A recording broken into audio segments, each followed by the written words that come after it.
ناظرین کرام، اب وقت ہوا چاہتا ہے ہمارے تربیتی سیگمنٹ کا، جس کا نام ہے روزہ اور اس کے احکام و مسائل. اور اس سیگمنٹ میں ہمارے ساتھ موجود رہتی ہیں ہماری بہن عائشہ ابو بکر، جن کے علم و فکر سے ہم مستفیض ہوتے ہیں اور دین پر گہری نظر رکھتی ہیں. ہمارے ساتھ موجود ہیں محترمہ عائشہ ابو بکر. عائشہ، پروگرام میں آپ کو ویلکم کرتے ہیں. جزاک اللہ خیر. آج کے ٹاپک کے حوالے سے تھوڑی سی بریفنگ دے دیجیے. الحمدللہ رب العالمین والصلاة والسلام علی سید الانبیاء والمرسلین، اما بعد فاعوذ باللہ من الشیطان الرجیم، بسم اللہ الرحمن الرحیم. آج ہم انشاءاللہ زبان کے حوالے سے گفتگو کریں گے انشاءاللہ. اور ظاہر ہے ہماری زندگی کے جتنے بھی گوشے ہیں، قرآن حکیم نے تفصیلی روشنی ان تمام گوشوں کے اوپر ڈالی ہے، تو اس حوالے سے بھی یقیناً قرآن حکیم نے ہماری رہنمائی فرمائی ہوگی. جی بلا شبہ، بلکہ قرآن مجید نے تو جیسے کہ آپ نے خود ہی بیان فرما دیا کہ انسان کے ہر زندگی کے گوشے پر اس نے ہماری رہنمائی کی ہے. تو یہ کیسے ہو سکتا تھا کہ اتنا اہم شعبہ جس کے حوالے سے ہمارا پورا ایک ہم معاشرے کے ساتھ جڑے ہوئے ہیں، جس چیز کے ساتھ، اس کے اوپر قرآن حکیم روشنی نہ ڈالتا. Way of communication. بالکل. سورہ قاف میں ہے، آیت نمبر 18 میں اللہ رب العزت نے ارشاد فرمایا کہ وہ اپنی زبان سے کوئی بات نہیں نکالتا مگر اس کے پاس ایک نگہبان، یعنی لکھنے کے لیے تیار ہوتا ہے. تو قرآن مجید نے انسانیت کو جو ایک حکم دیا وہ یہ دیا، یا اس کو ایک الرٹ کیا، یہ کہنا زیادہ مناسب ہوگا، کہ انسان کے منہ سے کوئی بات ایسی نہیں نکلتی کہ جس کو لکھنے والا موجود نہ ہو. تو اس لیے ہمیں ایک تو یہ جو بھی سوچ بولنا ہے، ہمیں پہلے تولنا ہے کہ کیا ہمیں یہ کہنا ضروری ہے، اور اگر یہ کہنا ضروری ہے تو کون کون سے الفاظ ایسے ہیں جن کو ہمیں استعمال کرنا چاہیے تاکہ کہیں بھی بے احتیاطی نہ ہو جائے. بالکل بالکل صحیح. اور الفاظ کے تیر بعض اوقات اتنے سخت ہوتے ہیں اور اتنے شدید ہوتے ہیں کہ ان کے دیے ہوئے گھاؤ کبھی بھرتے نہیں ہیں. اس لیے بھی یہ زبان کے حوالے سے بہت زیادہ ہمیں احتیاط کی ضرورت ہے. تو قرآن کے بعد عائشہ ہم آتے ہیں حدیث نبویہ صلی اللہ علیہ وآلہ وسلم اور اسوہ رسول صلی اللہ علیہ وآلہ وسلم کی جانب. جی، آقا کریم علیہ الصلوۃ والسلام نے بہت زیادہ اہمیت دی اس ٹاپک کو، چونکہ واقعی اگر ہم دیکھا جائے تو حقوق العباد ہمارے زبان سے ہی جڑے ہوئے ہیں. بالکل. چونکہ ہم سب سے پہلے کمیونیکیٹ جو کرتے ہیں، اشارے اور کنایے تو بعد میں آ جاتی ہیں چیزیں، لیکن جو مین چیز ہے جو ہٹ کرتی ہے وہ زبان ہے.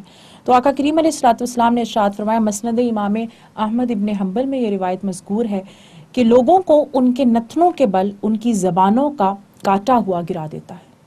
یعنی یہ الرٹ کیا آقا کریم علیہ الصلوۃ والسلام نے کہ اپنے زبان کے استعمال میں محتاط ہو جانا، کیونکہ زبان کا استعمال انسان کو اس کے، وہ کہتے ہیں نا، ناک کے بل، منہ کے بل انسان کو جہنم میں گرا دیتا ہے.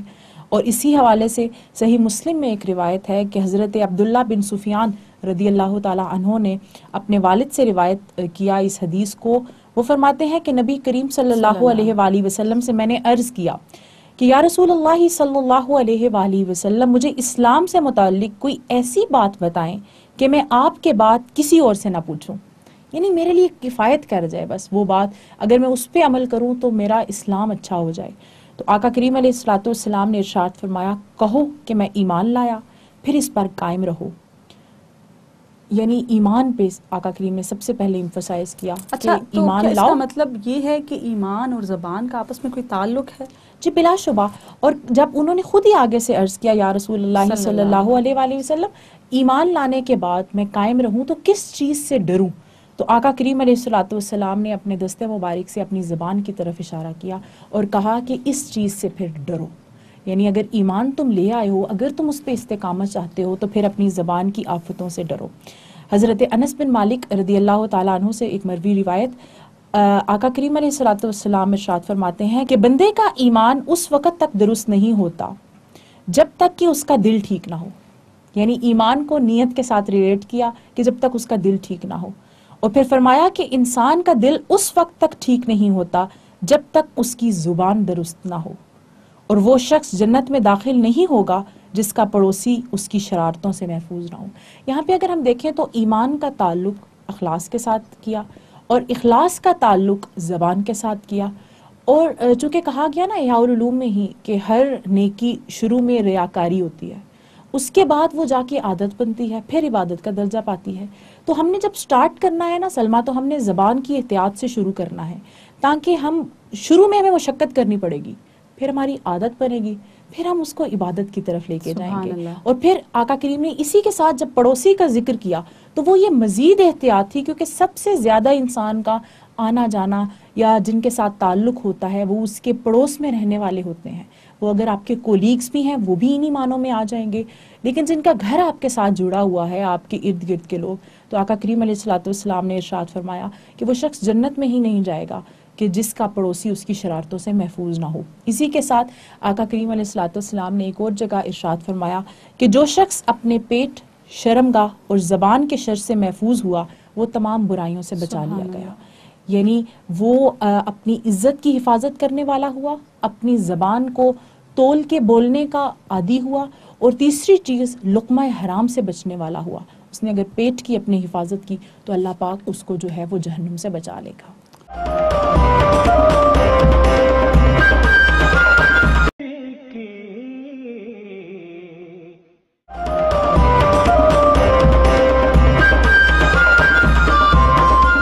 اور عائشہ میرے خیال سے یہ کہنا بجا ہوگا کہ جو شخص اپنی زبان کی ضمانت دے دے تو اس کو جنت کی ضمانت دی جا سکتی ہے. جی بلا شبہ آقا کریم علیہ الصلوۃ والسلام نے ارشاد فرمایا. اور اس کے ساتھ ہی اگر ہم دیکھیں تو زبان کی احتیاط ہمیں بہت زیادہ کرنی ہوگی. ایک تو یہ پتہ چلا کہ زبان کی اہمیت کتنی ہے. اچھا، قبل اس کے کہ ہم زبان کی احتیاط کی جانب بڑھیں، میں چاہتی ہوں کہ عیب جوئی اور زبان کا جو استعمال ہے، ان دونوں کا جو آپس میں ایک گہرا تعلق ہے، اس کے اوپر آپ روشنی ڈالیں. دیکھیں، زبان ہماری جن آفتوں میں پڑتی ہے ان میں سے ایک آفت ہے دوسروں کا پردہ چاک کرنا. کسی کی بات دیکھ لی، کسی کا کوئی راز افشا ہو گیا، تو جب تک وہ کہتے ہیں نا کہ ہر رازدار کا بھی ایک رازدار ہوتا ہے. ہم کسی سے پہلے تو حضرت علی نے کہا کہ جب بات اپنے سے نکال دی تو وہ یہ نہ سمجھو کہ وہ امانت ہے یا وہ راز رہا، کیونکہ وہ افشا ہو گیا، تم نے خود ہی اس کو افشا کر دیا. تو پہلے تو جو راز جس کی نے بات اپنا راز افشاں کر دیا، جس نے اپنا راز کسی کو دے دیا، گویا اس نے اپنا اختیار کسی کو دے دیا. بلا شبہ اس نے اپنا ریموٹ کنٹرول کسی کو دے دیا. اب آپ دوسروں کے اشاروں کے اوپر جو ہے وہ مجبور ہو جاتے ہیں. اور یہ جو بلیک میلنگ کا ایک پورا آ گیا ہے، اور بلکہ اس میں ایک اچھی بات معاشرے میں جو ابھی کہا جاتا ہے کہ اگر کوئی ان نون نمبر سے فون آئے اور وہ آپ کی پرسنل ڈیٹیلز مانگے تو کبھی مت دیں اس حوالے سے جب تک کہ آپ کو بالکل کنفرم نہ ہو جائے، کیونکہ آپ راز اپنا کسی کے ساتھ شیئر نہ کریں. اگر ہم اس چیز میں احتیاط کریں گے نا، تو آقا کریم علیہ الصلوۃ والسلام نے ارشاد فرمایا، جو کہ حضرت عبداللہ ابن عمر رضی اللہ تعالیٰ عنہ سے مروی ہے، اور ترغیب و ترہیب میں یہ روایت نقل ہے کہ آقا کریم علیہ الصلوۃ والسلام نے ارشاد فرمایا کہ جو شخص اپنی زبان کو روکے کسی کو عیب لگانے سے، اللہ تعالیٰ اس کی پردہ پوشی کرتا ہے. قیامت کے دن اللہ اس کے عیبوں کو کسی کے سامنے ظاہر نہیں ہونے دے گا. اور جو آدمی اپنے غصے کو قابو میں رکھے، غصے کا اظہار بھی زبان ہی کرتی ہے، بالکل، اللہ تعالیٰ اسے اپنے عذاب سے بچاتا ہے. سبحان اللہ. جو دوسروں پہ غصہ نہ کرے، اللہ اس کو اپنے غضب سے محفوظ فرمائے گا. اور جو شخص اللہ تعالیٰ کی بارگاہ میں عذر پیش کرے، یعنی توبہ کرے، گناہ ہو گیا لیکن اس نے رجوع کر لی، اور وہ بھی زبان سے ہی ہوگی استغفار یا دل کا ایک پختہ ارادہ اور اس کے ساتھ زبان سے اظہار اللہ کو بڑا پسند ہے، اللہ تعالیٰ اس کی معذرت کو قبول فرماتا ہے. تو سلمہ دیکھیں، بیسیکلی عبادت الہیہ میں بھی نماز ہماری ہوگی ہی نہیں جب تک کہ ہم زبان کا استعمال نہ کریں اور اتنی آواز کے ساتھ تلاوت نہ کریں، قرات نہ کریں کہ ہمارے اپنے کان ان کو جو ہے وہ سنائی دیں. اس کے علاوہ آقا کریم علیہ الصلوۃ والسلام نے ارشاد فرمایا کہ اچھی بات کے علاوہ زبان کو روکے رکھو، کیونکہ اس کے ذریعے شیطان غالب آ جاتا ہے. یعنی برائیوں کا دروازہ بیسیکلی جو ہے نا وہ یہ زبان ہے. اچھا، ہم دیکھتے ہیں اپنی روزمرہ زندگی میں بھی ہم مشاہدہ کرتے ہیں، کچھ لوگ بہت زیادہ ٹاکیٹیو ہوتے ہیں، ان کو بہت زیادہ بولنے کی عادت ہوتی ہے، ہم دیکھتے ہیں اپنی زندگی میں. اس کے حوالے سے ہمیں کون سی وہ احتیاطیں ہیں جو ہمیں اختیار کرنی چاہیے؟ جی، آقا کریم علیہ الصلوۃ والسلام نے اس حوالے سے بھی امت کی رہنمائی کی. وہ آقا کریم علیہ الصلوۃ والسلام کی ایک حدیث شریف ہے نا، بہت مجھے پسند ہے اس حوالے سے، کہ آقا کریم علیہ الصلوۃ والسلام نے ارشاد فرمایا کہ میں تمہارے لیے، اپنی امت کے لیے مثل باپ ہوں. حالانکہ آقا کریم علیہ الصلوۃ والسلام جو ہے وہ کسی کے باپ نہیں ہے، صرف تربیت کے لیے یا روحانی جو آقا کریم علیہ الصلوۃ والسلام کا ہے. تو آقا کریم علیہ الصلوۃ والسلام نے فرمایا کہ جب بیت الخلاء میں جاؤ تو پہلے بایاں قدم رکھو. یعنی کہ باپ جو نصیحتیں کرتا ہے، آقا کریم نے کوئی بھی گوشہ ہماری زندگی کا خالی نہیں چھوڑا. اس حوالے سے بھی مجمع الزوائد کی ایک روایت ہے کہ آقا کریم علیہ الصلوۃ والسلام نے ارشاد فرمایا کہ جس شخص کی گفتگو زیادہ ہوگی اس کی غلطیاں بھی زیادہ ہوں گی.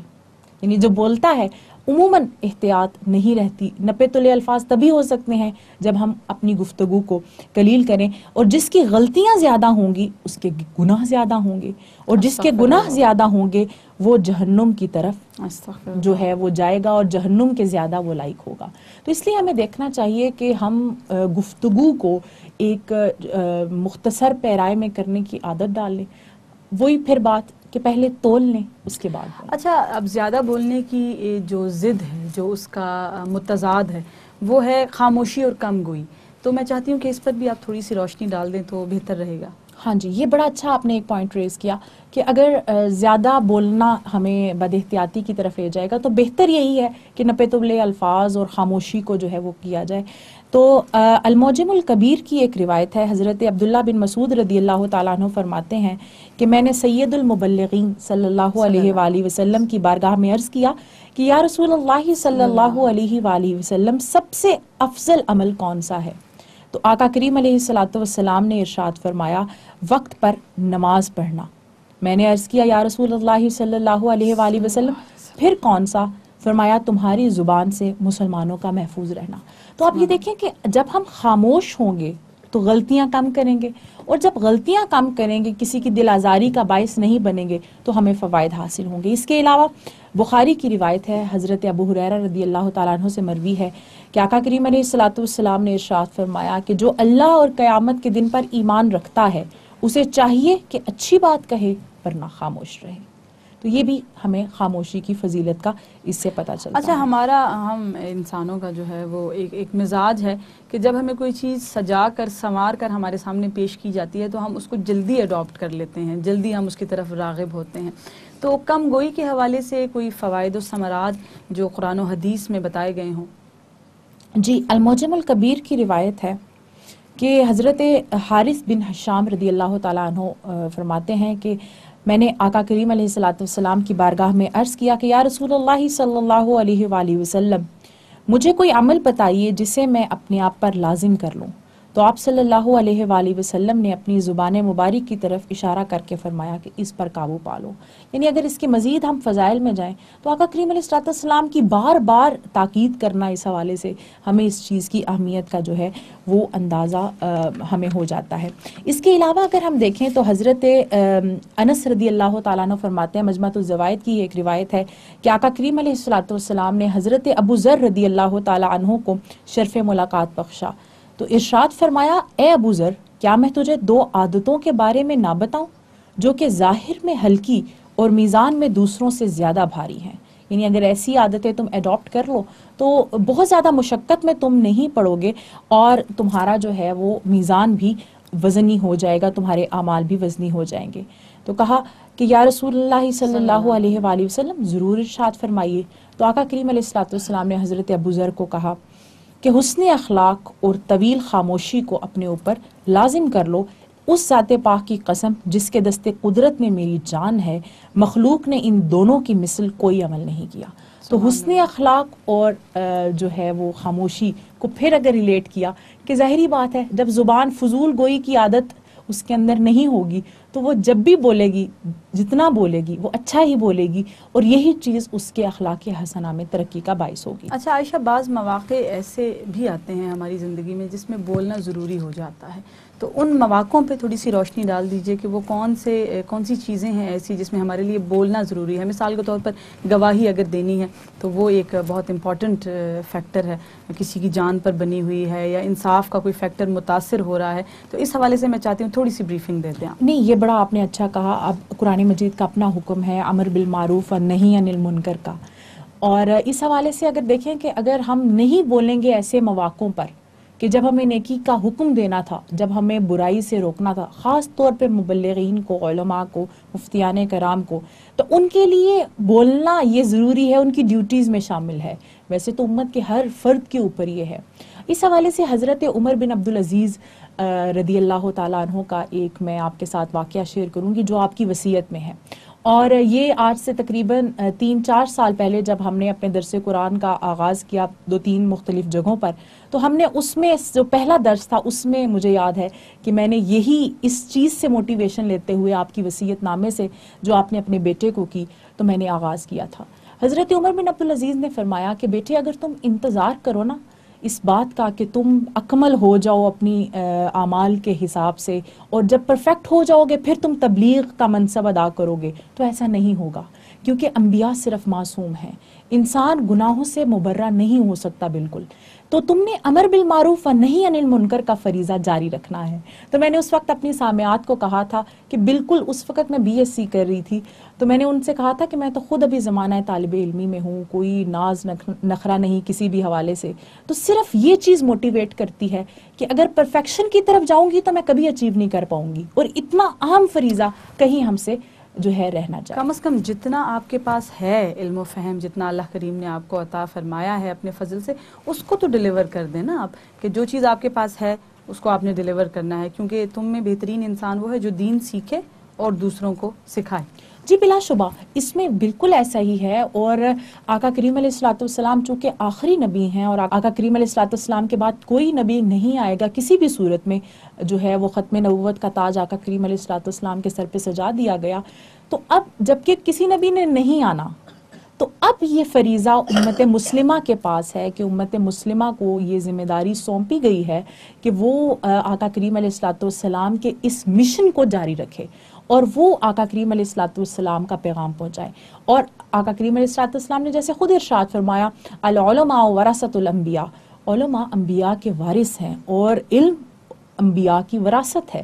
تو علماء کا تو اسپیشلی یہ فریضہ ہے، اور عمومی طور پہ عوام وہ کہتے ہیں نا یہ بزم میں ہے جام جم نہیں ہے، یہاں کوئی کسی سے کم نہیں ہے. تو امت کا ایک ایک فرد اس کی یہ ذمہ داری ہے کہ جہاں تک اس کے پاس علم ہے وہ آگے پہنچائے.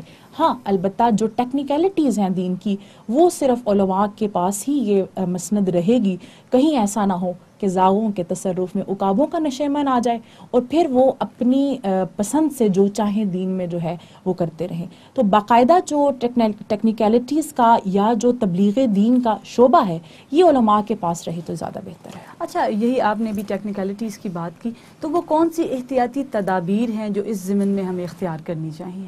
ہاں جی، تبلیغ دین کے حوالے سے اگر ہم دیکھیں نا، بعض اوقات ہم کسی ایک چیز کو لیتے ہیں اور ہم سمجھتے ہیں کہ جو میں نے پڑھا اور یہی کل دین ہے، اور ڈائریکٹ قرآن و حدیث سے تخریج کرنے کا مزاج رکھتے ہیں. اس حوالے سے ہوتا یہ ہے کہ انہوں نے جو ہے نہ اصول فقہ پڑھے ہوتے ہیں، نہ پرنسپلز آف اسلامک جیورسپروڈنس سے وہ پوری طرح آگاہ ہوتے ہیں. اس کا نتیجہ یہ ہوتا ہے کہ وہ جو علماء دین بیان کر رہے ہوتے ہیں اس کے اوپر وہ فتویٰ گیری شروع کر دیتے ہیں، جس کی وجہ سے امت میں فرقہ بندی پیدا ہو جاتی ہے. اس ضمن میں اگر میں آپ کے سامنے عرض کروں تو ایک دفعہ ایسا ہوا میرے سامنے، مجھ پہ یہ سوال ہوا کہ آپ نے جو ہے یہ فلاں بات بیان کی ہے، اس کو قرآن سے ثابت کریں، قرآن کی آیت بتا دیں. تو میں نے ان سے گزارش کی کہ آپ عبارات النص، اشارات النص، دلالات النص، اقتضاء النص جانتی ہیں؟ انہوں نے کہا پتہ نہیں یہ کس بلا کا نام ہے. میں نے کہا جب آپ ٹیکنیکلٹیز کو نہیں جانتی تو میں آپ کو کیسے بتاؤں کہ یہ تو 4 مختلف طریقے ہیں کسی بھی عبارت سے تخریج کرنے کے کسی بھی حکم کو، اور وہ ہمارے فقہاء نے ہمیں بتا دیے. تو اس حوالے سے احتیاطی تدابیر یہ ہیں کہ جب بھی ہم کسی بھی مبلغ کو سنیں تو پہلے تو دیکھ لیں کہ وہ اس فیلڈ کا بندہ ہے یا نہیں. سلمہ، میں نے خود مشاہدہ کیا کہ ایک جو ہے وہ صاحب دین کا بتا رہے تھے، اور جب میں نے ان کی ڈگری کو دیکھا تو وہ پی ایچ ڈی تھے، لیکن اکنامکس میں پی ایچ ڈی تھے، ماشاءاللہ. اور وہ آ کے ہمیں دین کے بارے میں بتا رہے اسی کانفیڈنس کے ساتھ.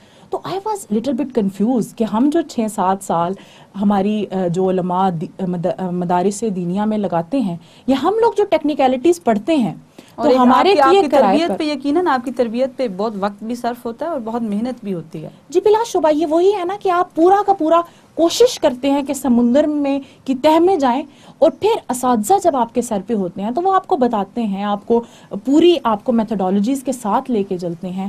آپ صرف حدیث نہیں پڑھتے بخاری کی، وہ ہے نا کہ بے حب نبی جو بھی پڑھتے ہیں بخاری آتا ہے، بخار ان کو بخاری نہیں آتی، وہ پہلے آقا کریم علیہ الصلوۃ والسلام کا عشق سینوں میں ڈالتے ہیں.